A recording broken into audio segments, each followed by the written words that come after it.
Howdy, I'm Jason Marino, and today I want to talk with you about finance. Now, finances are something we look at in regard to our money, our savings, our investments. We have lots of different workshops that are available in order to make sure that we take care of our investment portfolios, save for retirement, and be able to go on vacations that we want to go on. And all of this is well and good. But when we look at the idea of finances, we want to look at it in a larger sense that goes beyond the specific dollar that we're looking at. Now, keep in mind that the idea of money and finances is still a relatively new concept in this overall sense of human civilization.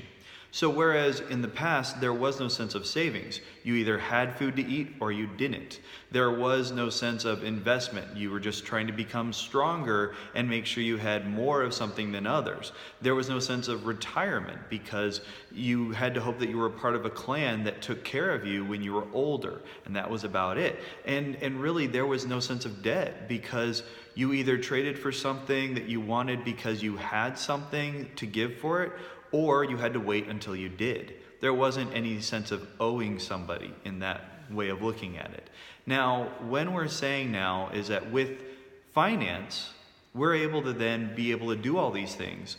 But the difficulty is whenever we lose the connection between finance and physical work, time, and effort. You see, that's really what we want to make sure we understand, is the relationship between our finances and our investment of time, energy, and our effort. With that is that basically finances are the summation of everything that we do in order to get what we're looking for. But that's not just in regard to fun things, material things. It's also in regard to experiences, and it's also in regard to living expenses. Savings, the future, the present, taking care of ourselves, having fun, all these things tap into the same sense of finances, the same investment of our time, our effort, our energy, all these things, all of our attention in order to basically get finances to provide for all of it. Now the question is though, how are we spending those finances in a way that reflects what truly matters to us?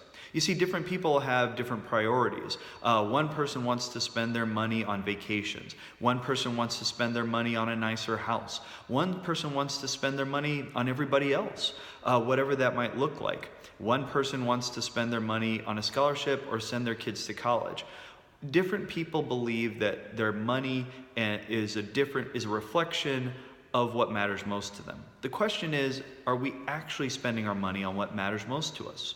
Because if we're spending our money on things that we don't actually care about, then we don't feel fulfilled. So if we waste our money on things today rather than vacations or retirement tomorrow, when that's really what matters to us, then we'll be unhappy. But if we're saving all of our money instead of using it for things that we enjoy, then what was the point in the first place of saving it? So with all of this is that we have to ask these questions of what it is that truly matters to us most. And if we can find the right balance between taking care of the future, taking care of the present, and then finding what we enjoy and being prepared for that, then we know that we're spending the fruits of our time, effort, energy, labor on the things that matter most to us. And then we find fulfillment. So the question is, what is it that you actually care about in regard to the present and the future, and how can you use your finances accordingly?